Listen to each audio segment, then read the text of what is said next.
은혜 받으실 하나님의 말씀은 요한복음 18장 1절에서 9절 말씀입니다. 요한복음 18장 1절에서 9절 말씀입니다. 신약 178면 전후에 있습니다. 요한복음 18장 1절에서 9절 말씀입니다. 요한복음 18장 1절에서 9절 말씀을 한 목소리로 합독하겠습니다. 예수께서 이 말씀을 하시고 제자들과 함께 기드론 시내 건너편으로 나가시니 그곳에 동산이 있는데 제자들과 함께 들어가시니라. 그곳은 가끔 예수께서 제자들과 모이시는 곳이므로 예수를 파는 유다도 그곳을 알더라. 유다가 군대와 대제사장들과 바리새인들에게서 얻은 아랫사람들을 데리고 등과 횃불과 무기를 가지고 그리로 오는지라. 예수께서 그 당할 일을 다 아시고 나아가 이르시되 너희가 누구를 찾느냐? 대답하되 나사렛 예수라 하거늘 이르시되 내가 그니라 하시니라. 그를 파는 유다도 그들과 함께 섰더라. 예수께서 그들에게 내가 그니라 하실 때에 그들이 물러가서 땅에 엎드러지는지라. 이에 다시 누구를 찾느냐고 물으신대 그들이 말하되 나사렛 예수라 하거늘 예수께서 대답하시되 너희에게 내가 그니라 하였으니 나를 찾거든 이 사람들이 가는 것을 용납하라 하시니 이는 예수께서 내게 주신 자 중에서 하나도 잃지 아니하였나이다 하신 말씀을 응하게 하려 함이로라. 아멘. 주님 감사합니다. 오중에도 월사 기도회를 지키게 하시고 은혜를 사모해 나온 귀한 주님의 백성들을 기억해 주시고 특별히 예물 드린 손길 기억하시사 예물과 함께 마음의 소원과 기도의 제목을 아시는 주님께서 주님의 때에 주님의 방법으로 주님의 장소지어 들어주고 응답하여 주시옵소서. 시정을 주님께 부탁드리옵고 예수 그리스도의 이름으로 기도합니다. 아멘. 할렐루야. 우리 아버지 하나님은 사랑이십니다. 그 하나님은 여러분과 저를 사랑하십니다. 또한 그 하나님은 여러분과 저를 위한 놀라운 계획을 갖고 계십니다. 10월 13일 월사 기도를 통해서 다시 한번 저와 여러분이 우리 주님의 풍성한 사랑을 체험하시고 또 우리를 향한 놀라운 계획을 발견하게 되시기를 주 예수 그리스도의 이름으로 축복합니다. 오늘 봉독한 말씀을 중심으로 너희는 누구를 찾느냐라고 하는 제목으로 여러분과 함께 은혜를 나누기 바랍니다. 말씀 제목 같이 읽어볼까요? 너희는 누구를 찾느냐. 이 세상을 살다 보면 우리가 잘 나갈 때는 큰 소리도 치고 자기도 자랑도 하고 공도 세웁니다. 그러나 만약에 일이 어려워지면 피하기도 하고 회피하기도 하고 거짓말을 하기도 하고 피하게 됩니다. 그것이 오늘 일반적인 사람들의 모습입니다. 그런데 오늘 말씀을 보면 세상으로부터 압박을 당하고 정치, 경제, 문화, 사회 모든 권력으로부터 어려움을 당할 때도 절대로 주눅들지 않고 오히려 자신을 당당하게 드러내면서 자기와 함께했던 사람들을 건져냈던 예수님의 모습을 발견하게 됩니다. 요한복음을 보면 요한복음 18장과 19장은 예수 그리스도의 고난과 죽으심을 말합니다. 20장과 21절은 부활과 승리를 말하시죠. 이 두 가지를 오늘 18장은 이어가는 굉장히 중요한 의미를 갖고 있습니다.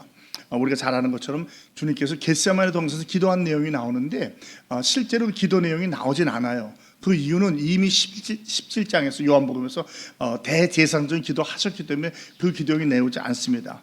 또 우리가 흔히 말하는 마태, 마가, 누가라고 하는 공관복음과 요한복음이라는 그 복음의 차이가 뭐냐면 견해가 다른데 특히 오늘 여기에 와서는 그 요한은 굉장히 사실적인 내용만 말해요.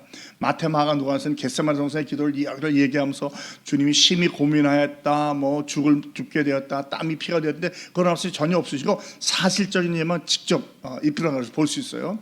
이 차이가 여기 나와 있는 것이고 또 오늘 내용에서 중요한 것은 겟세마네 동산에서 굉장히 괴로워하시고 어찌하면 이 잔을 내게서 옮겨달라고 하셨지만 오늘은 그런 말이 전혀 없이 오히려 담담히 받아들이고 담대하게 자기 자신을 드러내면서 자기의 속한 자를 한 양도 잃지 않겠다는 주님의 의지를 볼 수 있는 차이를 보게 됩니다.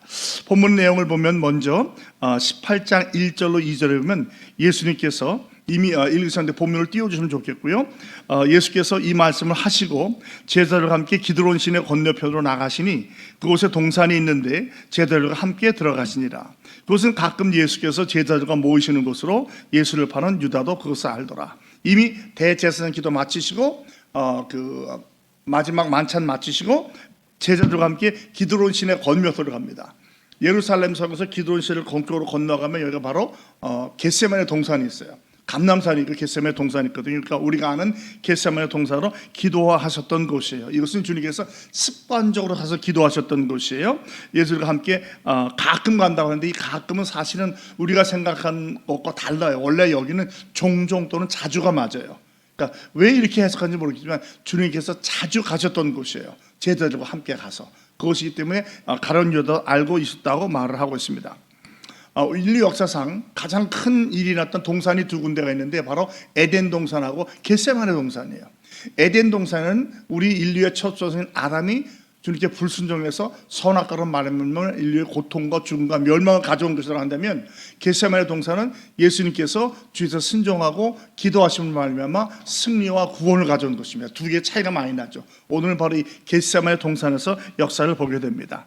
이때 여러 무리가 예수님을 체포하러 옵니다. 3절 유다가 군대와 대제사장들과 바리새인들에게서 얻은 아랫사람들을 데리고 등과 횃불과 무기를 가지고 그리로 오는지라. 우리가 아는 것처럼 최후 만찬을 끝나자마자 같이 기도하고 찬양할 때 유다는 빠져나가서 예루살렘의 성에 들어가서 종교 지도한 주님을 은 30에 팔고 그들과 함께 오잖아요. 근데 군대, 대제사장, 바리새인들도 파견된 사람들 굉장히 많은 숫자가 왔어요. 등과 횃불과 무기를 두고 옵니다. 군대는 로마 군대의 군인들을 말하고요. 대제사장과 바리새인들은 그러면 예루살렘의 성전 경비대 또는 성전 수비대를 말해요. 그래서 학자들은 이 숫자가 적어도 400명에서 1000명이 된다고 그래요. 예수님 한 명을 잡기 위해서 400명에서 1000명인데 조금 좀 이상하지 않습니까? 바로 이것이 그들이 어떤 과시고 예수님이 갖고 있던 그들에게 주었던 그 정치적인 위협이 그렇게 컸던 거예요. 기득권 세력이 이 예수님을 잡기 위해서 이 많은 사람을 그 한밤중에 6월절에 이런 사람이 움직인다면 많은 사람들이 알았겠어요? 몰랐겠어요? 다 알았을 거란 말이죠. 뭐 군화 소리 하며 저벅저벅 가는 소리 하며 횃불에다 무게 다 알았을 거란 말이죠. 이건 뭐냐면 정치적으로나 종교적으로나 사회적으로 기득권을 빼앗기기 싫은 사람들이 이런 일을 벌인 거예요. 크게 일을 벌린 겁니다. 그러니까 많은 사람들이 알게 했던 거예요.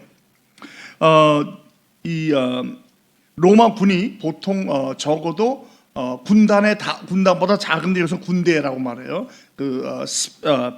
스페이라라고 말하는데 이거 헬라 말인데 군단이 한 6천 명이면 그 6천 명의 한 10분의 1, 그러니까 600명 정도가 온 거예요.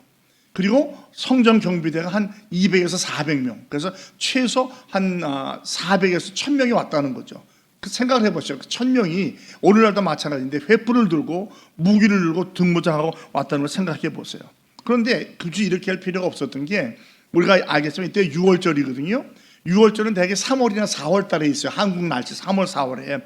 3월이면 일교차가 좀 크긴 하지만 비가 오지 않습니다. 그리고 6월절은 만월, 보름달 바로 다음이기 때문에 어둡지도 않아요.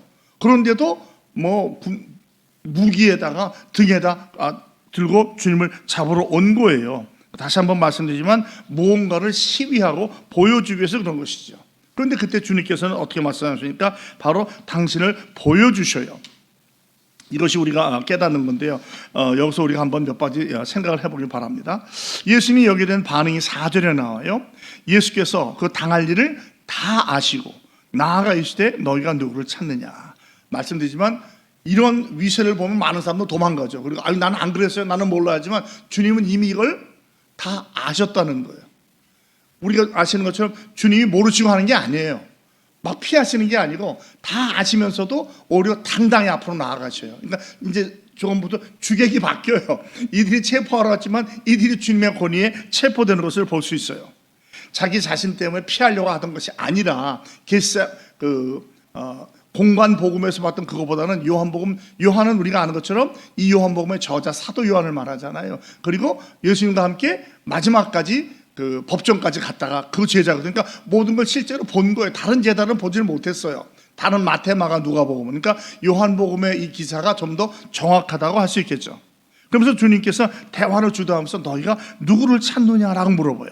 그랬더니 나사렛 예수를 찾는다고 합니다. 나사렛 예수는 아주 예수는 비하하는 말이에요. 그 나사렛은 무슨 선한 것이 나겠느냐, 그 예수라는 사람이 메시아라고 하지만 정말 메시아겠어? 라는 의미로 이야기합니다. 근데 주님께서 뭐라고 하죠? 내가, 다음 절에 보면 알겠지만 내가 그니라. 이 내가 그니라는 말이 굉장히 중요한 의미를 갖고 있어요. 이것은 예수님의 우리가 흔히 말하는 신적 계시라고 그래요. 하나님이 인간으로 나타나신 거예요. 요한복음 18장 5절로 8절에 보면 5절에도 내가 그니라, 6절에도 내가 그니라, 7절에는 나사렛 예수이라, 8절에는 내가 그니라. 세 번을 내가 바로 그다. 이게 이제 좀 또 죄송하지만 그 라틴 말로 에고에임이라고 그래요. 에고에임, 내가 바로 그다. 근데 왜 제가 이 말을 쓰냐면 이 에고에이미가 창세적으로 나와. 출애굽기에도 이 모세가 광야에서 목동 생활하다가 떨기나무에서 주님을 만나잖아요. 그때 주님이 주여 당신은 누구십니까? 물어볼 때 주님이 뭐라고 대답하죠? 나는 스스로 있는 자냐. 요 말이 똑같은 거예요. 내가 그니라, 내가 스스로 있는 자냐. 즉 내가 곧 하나님이라는 거죠. 유대인들이 이 말을 들으면 즉시 알아요. 하나님인 줄. 그러니까 이 듣자마자 얼른 뒤로 넘어가 자빠졌다는 게 하나님의 현현 앞에서 깜짝 놀란 거죠. 그러니까 이것이 바로 주님이 내가 곧 신이라는 것을 보여주시는 거예요. 출애굽기 3장 13절 다시 한번 읽어드릴게요. 하나님이 모세에게 이르시되 나는 스스로 있는 자이니라. 또 이르시되 너는 이스라엘 자손에게 이같이 이르기를 스스로 있는 자가 나를 너에게 보내셨다라. 이 주님의 신적인 그 현현을 나타내는 것이죠. 그러니까 뭐 하나님 앞에서 우리가 어떻게 하겠어요? 다 놀래고 자빠질 수밖에 없는 것이죠. 그리고 나서는 제자들 풀어주시는 역할을 하셔요. 8절로 9절인데 한번 같이 읽어볼까요? 예수께서 대답하시되 너희에게 내가 그니라 하였으니 나를 찾거든 이 사람들이 가는 곳은 용납하라 하시니 이는 아버지께서 내게 주신 자 중에서 하나도 잃지 아니하였사옵나이다 하신 말씀을 응하게 하려 함이더라. 공감복음에서는 제자들 도망갔다고 하지만 오늘은 주님이 그게 아니고 제자를 오히려 풀어주는 내용을 볼 수 있어요. 그러니까 주님이 자기 제자를 사랑하시되 끝까지 사랑하는 모습을 보여주는 것이죠. 이 말씀이 저와 여러분에게 위로가 되길 바랍니다. 주님은 저와 여러분을 결코 버리지 않습니다. 끝까지 지켜주시고 보호해주시고 인도해주시는 것, 세상 끝날까지 함께 하시는 그 말을 믿으시고 이 한 달을 믿음으로 승리하게 되시기를 예수 그리스도의 이름으로 축복합니다. 요한복음 17장 12절에 나오는 대제사장의 기도에도 그 얘기를 말씀하시거든요. 12절 볼까요? 내가 그들과 함께 있을 때에 내게 주신 아버지의 이름으로 그들을 보존하고 지키었나이다. 그 중에 하나도 멸망하지 않고 다만 멸망의 자식뿐이오니 이는 성경을 응하게 함이니이다. 자, 이 멸망의 자식이 누구예요? 가룟 유다. 가룟 유다 하나 빼놓고 내가 다 지켰다고 말씀하시는 거예요. 요한복음 6장 37로 40절에서 같은 말씀하시거든요. 볼까요? 아버지께서 내게 주시는 자는 다 내게로 올 것이요 내게로 오는 자는 내가 결코 내쫓지 아니하리라. 내가 하늘에서 내려온 것은 내 뜻을 행하려 함이 아니요 나를 보내신 이의 뜻을 행하려 함이니라. 나를 보내신 이의 뜻은 내게 주신 자 중에 내가 하나도 잃어버리지 아니하고 마지막 날에 다시 살리는 이것이니라. 내 아버지의 뜻은 아들을 보고 믿는 자마다 영생을 얻는 이것이니 마지막 날에 내가 이를 다시 살리리라 하시니라. 저와 여러분이 예수를 믿으면 만약에 주님이 살아있는 동안 오신다면 죽음을 보지 않을 것이지만 만약에 우리가 죽음을 경험한다면 마지막 날 반드시 부활하게 될 줄로 믿습니다. 이것이 우리가 갖고 있는 소망이에요. 또 같은 말을 요한복음 10장 14절에서 15절로 당신을 선한 목자로 표현하십니다. 볼까요? 나는 선한 목자라. 나는 내 양을 알고 양도 나를 아는 것이 아버지께서 나를 아시고 내가 아버지를 아는 것 같으니 나는 양을 위하여 목숨을 버리노라. 목자는요, 이 어린 양을 위해서 생명을 바칩니다. 실제로 그렇다고 그래요. 자기의 가족, 심지어는 어린 새끼들을 자기의 자식까지 생각해서 수십 명에서 수백 마리를 몰고 다니면서도 이름을 다 알아서 부른다는 거죠. 이름을 부르면 또 양도 그 이야기를 듣고 나온다는 거예요. 그만큼 친밀한 관계가 있어요. 그래서 생명까지 바쳐요. 우리가 어떤 일을 당해서 주님은 당신의 생명을 바치기까지 우리를 구원해 주시고 인도하시는 사실을 기억하시기 바랍니다. 요한복음 10장 27절로 28절 내 양은 내 음성을 들으며 나는 그들을 알며 그들은 나를 따르느니라. 영생을 주노니 영원히 멸망하지 아니할 것이요 또 그들을 내 손에서 빼앗을 자가 없느니라. 여러분 멸망하지 않아요. 무슨 일을 하도 아무리 어떤 시련과 고난과 환난을 당해도 주님은 여러분을 결코 버리지 않습니다. 지금 주님이 엄청난 시련과 고난을 당하지만 하나님과 친밀한 관계를 유지하고 있고 그것이 우리에게도 그대로 전달되는 것을 알 수 있어요. 자기의 생명을 보장할 수 없는 이 위기 앞에서도 주님은 당신의 제자들을 지켜주시고 보호해 주세요. 제자를 사랑하되 끝까지 사랑하셨다. 선한 목자는 자기 목숨을 양을 위해서 바친다. 바로 그 선한 목자가 예수님인 것을 보여주시는 것이죠. 가룟 유다는 아마 이때 엄청난 고민을 했을 거예요. 이 사람이 내가 생각했던 유대의 지도자가 아니라서 팔아넘겼는데 와보니까 자기 제자로서 목숨을 내놓는 거, 어떤 건 다른 기대를 했을지 몰라요. 겁내고 두려워하지 않았을까, 혹시나 다들 도망가지 않았을까 했는데 그렇지 않았던 거죠. 아마 내가 잘못 판단한 것인가, 아마 고민이 시작됐을 것 같아요. 그리고 그 고민이 회개와 회복으로 변한 것이 아니라 후회로 지나가서 결국은 자기의 목숨을 끊는 안타까운 길로 가게 됩니다. 여러분, 종종 우리가 주님에 대해서 오해할 때가 있죠. 그러나 오해도 괜찮아, 인간이기 때문에 깨닫기만 하면 되는 거예요. 돌아서십시오. 내가 주님에 대해서, 교회에 대해서, 성도에서 잘못했던 것이 있다면 돌이키시면 되는 거예요. 베드로도 그랬잖아요. 비록 그 가야베 법정까지 봤지만 결국은 주님을 부인하고 도망갔어요. 근데 똑같이 유다와 같이 갔는데 유다는 회개가 아니라 후회하고 자살해서 지옥에 갔지만 베드로는 회개하고 회복되어서 주의 일을 감당하게 되는 거죠. 저와 여러분들은 이 유다가 아닌 베드로의 길을 걷게 되기를 예수 그리스도의 이름으로 축복합니다. 실수하는 거 괜찮아요. 물론 안 하면 좋겠죠. 우리 인간이 어떻게 실수 안 하겠어요. 회개하십시오. 돌아서십시오. 주님께서 크신 은혜로 내게 준 양은 하나도 놓지 않는 거예요. 저와 여러분이 그 양에 속하심을 기억하시기 바랍니다. 결코 여러분 버리지 않으셔요. 내가 실수했으니까 주님한테 미움당하, 아니에요. 그렇지 않습니다. 다 아시고, 이미 다 아셨어요. 어떤 일을 아시고 그럼에도 피하지 않으시고 앞으로 나오셨던 것이죠. 그 주님을 신뢰하며 나가시기 바랍니다. 그러니까 이렇게 되면서 주님께서 오늘 우리에게 좋은 몇 가지 깨달음을 주는데, 자, 그렇다면 이 고난이 오는 걸 다 아시면서도 어떻게 고난을 당하셨을까? 저와 여러분 만약에 고난이 오는 걸 알면 어찌하든지 피하고 싶지 않겠어요? 당하고 싶지 않거든요. 심지어 이 고난은 자기의 생명을 버리고 가장 잔인한 십자가의 처형까지 받는 고난이었어요. 그러함에도 불구하고 주님이 당하셨던 이유는 과연 무엇일까? 두 가지를 살펴보겠습니다. 첫 번째 뭡니까? 기도로 능력이 충만해지는 거예요. 기도로 푸신 거예요. 하나님과 친밀한 교제. 기도라고 하는 것이 막 간절히 매달리는 것만 아니라 주님과의 친밀함을 회복하는 것이거든요. 아버지가 내 안에, 내가 아버지 안에 있기에 내가 하는 이것을 주께서 아시고 보호 인도해 주신다는 것이죠. 여러분, 살다 보면 우리가 생각지 않았던 고난과 어려움이 얼마나 많아요. 갑자기 사고를 당한다든지 질병이 온다든지 사랑하는 사람이 세상을 떠난다든지 생각지 않은 고난들이 많이 오잖아요. 저도 아시겠지만 몸이 약할 때 아플 걸 알고 당하지 않았어요. 생각지 않은 때에 대상포진이 오기도 하고, 생각지 않은 때 망막박리가 오고, 생각지 않은 때에 자가면역성 췌장염이 오고, 생각지 않을 때 폐암을 떼어내고, 생각지 않을 때 담낭절제를 했어요. 그러나 그러한 가운데에서도 하나님은 저와 함께 계시고 저를 한 번도 버리지 않으셨습니다. 아멘. 여러분이 똑같이 하실 거예요. 세상에 문제가 없는 사람이 어디 있고 고난과 시련이 없는 사람이 어디 있어요. 그러나 이 주님의 시련과 고난을 보면 우리는 비록 모를지라도 주님은 다 아시고 믿음으로 승리하셨던 것처럼 우리를 그렇게 승리하게 도와주실 줄로 믿습니다.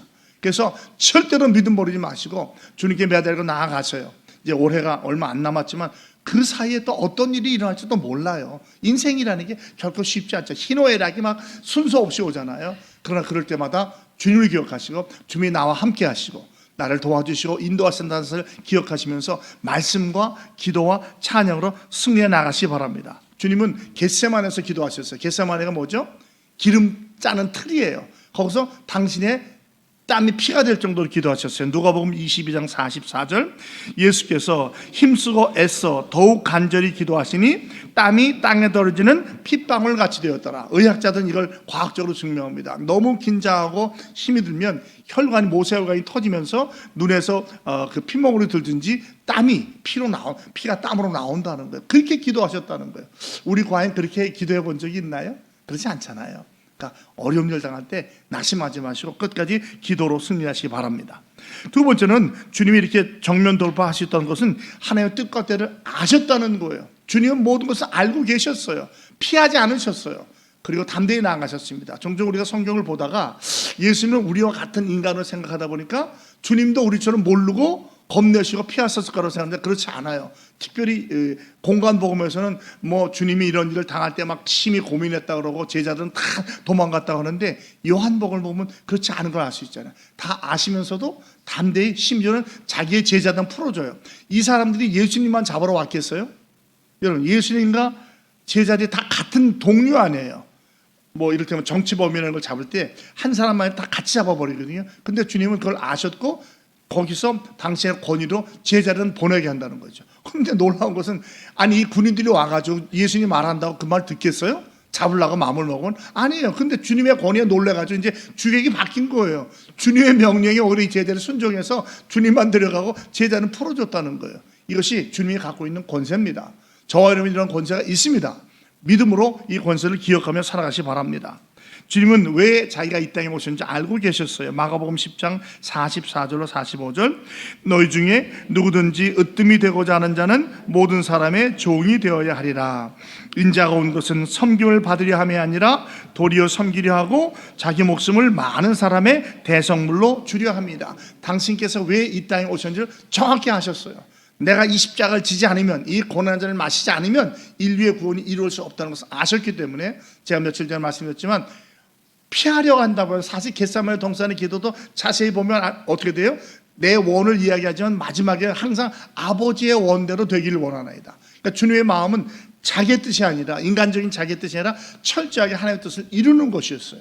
그러니까 저와 여러분도 어떤 시련과 환난과 고난을 당해도 내가 원하는 대로 되는 것이 중요한 게 아니에요. 아버지, 내 마음은 이렇지만 그러나 주의 뜻이 그렇다면 제가 거기에 따르겠다고 하는 그런 기도가 되길 바랍니다. 제가 언제가 말씀드렸지만 항상 송 목사의 기도의 마지막은 그거예요. 아버지, 제가 잘못 기도한 거 있으면 고쳐주시고, 기도 못한 거 있으면 성령께서 간구해 주시고, 제 원이 아니고 아버지의 뜻대로 되길 원합니다. 그러니까 제가 오늘 다 말씀을 드려요. 그러나 핵심적인 것은 나의 원이 아니라 아버지의 뜻이 되기를 원합니다. 저는 항상 언제든지 기도할 때마다 이 세 가지 하는데 여러분도 참고가 되셨으면 좋겠어요. 여러분, 주님은 십자가를 지심으로 당신의 사명을 감당하셨어요. 십자가는 고난이기도 하지만 우리의 사명이기도 합니다. 이 땅에서 편히 살라고 우리를 불러주신 게 아니에요. 그리스도의 증인 되기 위해서, 빛과 소금으로 살기 위해서 고난과 시련도 당하라고 불러주신 것입니다. 그래서 사도 바울은 고린도전서 15장 10절에서 나의 나된 것은 하나님의 은혜다. 많은 사도보다 수고했지만 이건 내가 한 것이 아니라 하나님의 은혜로 했다.